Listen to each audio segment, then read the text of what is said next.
ఎట్లా చేతో చెప్పుతానయ్యా పురుడు పోసే దిక్కే లేదు, పురుడు పోసే దిక్కే లేదు, నిన్ను గన్నా తండ్రేమో రాడు. ఎట్లా చేతో చెప్పుతానయ్యా పురుడు పోసే దిక్కే లేదు, ఊరి పొరిమైన తాటి చెట్టు తాటి కొమ్మల అల్లిన గూడు, సేరదీసేను చూడుతానయ్యా తాటి కొమ్మల అల్లిన గూడు, సేరదీసేను చూడుతానయ్యా తాటి కొమ్మల అల్లిన గూడు. సూర్యుడేమో ఎదురిల్లు చేరే సింహ చీకటి చుట్టూ ముట్టే, తొంగి చూడవే సందమామ సింహ చీకటి చుట్టూ ముట్టే.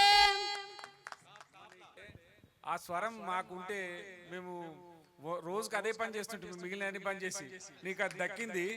నువ్వు దాన్ని మొత్తం దాని పనిలోనే ఉండు, చాలా పైకి వస్తావు కాదు, మా లాంటి వాళ్ళకి ఆనందం కూడా దక్కుతుంది. రవీంద్ర భారతి వేదిక మీద మొట్టమొదటిసారి తన గళం విప్పింది సార్. అవును సార్.